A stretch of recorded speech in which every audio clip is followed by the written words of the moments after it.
No, I mean, at the end of the day, it's just the same sport. Just a hockey game. Obviously, before the game, after the game, seeing the guys. Just being here right now, I wanted to skate to kind of. I mean, I haven't been on the away side in 3 or 4 years, so I kind of wanted to see that and not happen before the game. But yeah, I mean, seeing the guys in warm up, I'm sure is going to feel weird. Maybe first face off, stuff like that. But then you get out there and the 60 minutes is just another 60 minutes. I know for a lot of people, or they might think that it's a bigger game or anything, but it's an 82-game season. It's 2 points. It's the same thing. We're just trying to win, and after the game, then we'll be back to. Well, we know there'll be at least 2 people cheering for you in the stands today. Minimum 2, hopefully a little bit more. Yeah, probably won't be as loud, but yeah, I mean, I'll have to. Yeah, my parents are coming to the game, so minimum 2 people, hopefully 2. But yeah, I mean, they're passionate fans here, and that's what I loved about coming here. That's when I got traded here. That's what I was excited to see, the passion of the fans. Obviously, the first year was COVID. You didn't even see anybody, but then after that, last year making the playoffs, seeing the whiteout, something that I used to watch when I was young on TV, it was really special to see, and I'm sure they'll give their team energy tonight, and yeah, it's just a passionate fan base. And what do you think you'll hear from them? I think you guys will think it's like booze, like BOO, but I'm going to go with DUB. So I'll turn it into a positive. Yeah.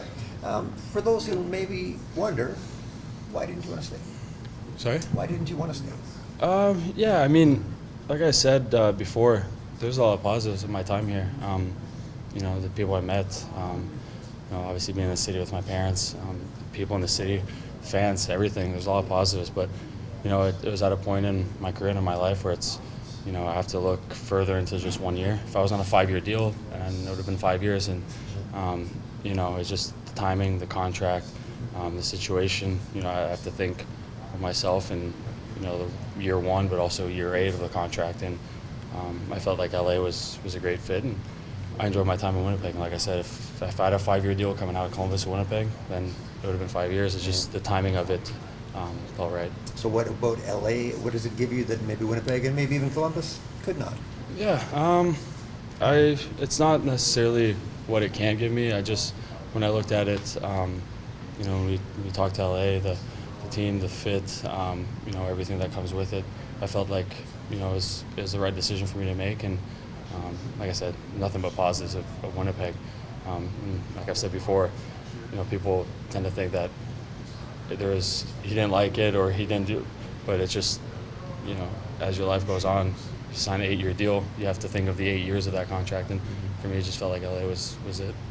Pierre-Luc, do you feel like, I guess if you were to sort of separate yourself from the equation and look at the deal as a whole, that this could turn into one of those hockey trades that benefits everybody, that both teams seem to have gotten what they wanted and needed? Yeah, I mean, the reality of it is guys go in free agency and they leave for nothing.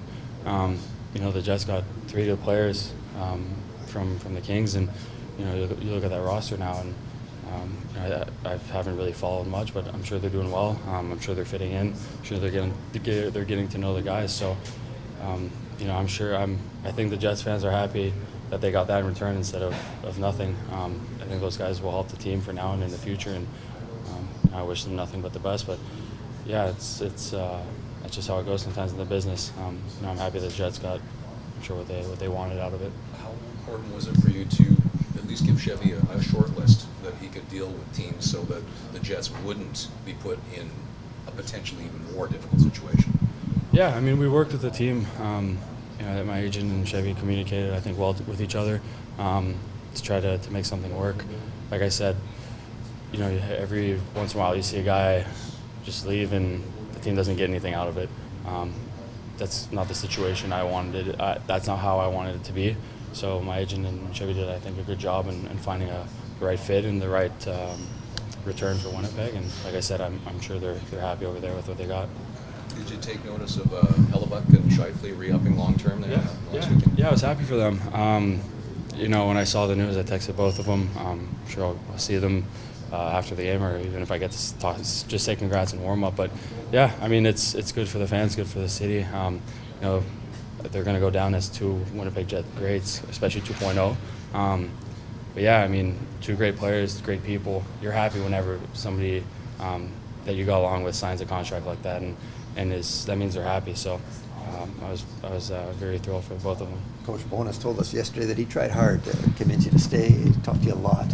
How did you handle those conversations? Yeah, it was tough. I mean, Bones I respect immensely. From the moment he got there, I never played for him or didn't know much about him, but from day one of training camp till the end of the year, there's nothing but respect. Getting to know him on and off the ice was great. He's a great person.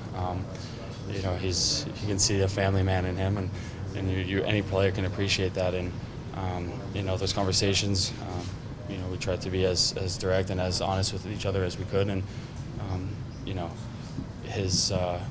you know, it wasn't easy because, like I said, when you respect somebody so much, to have the honest conversations with them isn't always easy, but it was very, very much appreciated. Looking back, how do you think everybody knowing you that you didn't want to stay long term, how do you think that affected the room?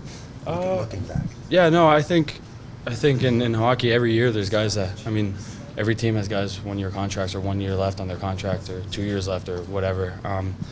Everybody's goal is to win a Stanley Cup, and I think during my time in Winnipeg, I gave it my all to win the Stanley Cup. Obviously, we didn't. Last year ended in a disappointing way, but I think when you're in a dressing room, whether a guy has an 8-year deal or a 1-year deal, if you go out there and practice and play and you're trying to win, then the contracts don't really matter. It's just the effort and the respect that you have for each other. What's the transition been like so far? New system, new city, all those things? Yeah, it's been easy. You know, obviously still working, still some things like just saying like automatic stuff that you don't have to think about. That comes with time, with your line mates and everybody's habits out there. But the coaching staff, the players, everybody's been extremely helpful in making that transition be very easy. And you know, whether it's talking with them in the dressing room, away from the rink, video or anything. They've been really helpful for me, and even the trip to Australia I think helped a lot too. What's it been like to be around a guy like Kopitar and even Phil, a guy that you know a little bit, now it's on a little bit more? Yeah, Phil I knew a little bit, just French guy. You kind of see each other in the summer once in a while. But Kopi was one of the players. I don't want to make him sound old, but when I was younger, I'd watch, and you know, he plays I think such a great game up and down the ice in both ways. I mean, you look at him play. I knew what kind of player he was, but seeing it in practice, seeing it on a consistent basis, seeing it in games, you know, he's such a great player. So you're never too old to learn, and I'm trying to learn as much as I can from him and everybody in that dressing room. And how do you hope to be remembered by this fan base? I know it's a short amount of time here, but what's your goal on that front? Hopefully, good memories. I mean, like I said, I gave it my all when I was here. The first year, I felt like I was in Winnipeg, but without the fans, it didn't feel the same because, you know, when you get traded to the Winnipeg Jets, the first thing that comes to mind is playing in front of a passionate fan base. So, you know, I enjoyed my time here. I enjoyed playing in front of these fans. I enjoyed the whiteout last year. I have nothing but good things to say about Winnipeg. So, hopefully, they have nothing but good memories. Even though, you know, I'm here now, I respect these fans in this city immensely. So go ahead. Thinking about which 8 years these are, from roughly 25 to 33, I think, does any family planning in your part come into some of the decisions? I try, yeah. I mean, it's as of right now, I'm more of a day-to-day guy. But yeah, I mean, you know, you never know when things like that are going to happen, and I tried as much as I can to think about the whole 8 years, but like I said, being a day-to-day guy, it's not always easy to project, and whether that's in a year, 2 years, 3 years, I mean, eventually, hopefully, but for now, I'm just concentrating on one thing at a time. First few shifts today, if someone's going to take a run at you from the inside, who do you predict that would be? I go with an underdog, probably Nick Ehlers. No? Yeah. I mean, you guys know. He plays intense. Yeah, maybe, yeah. Oh, yeah, I saw that too. So I'm gonna have to have my head up. But yeah, maybe.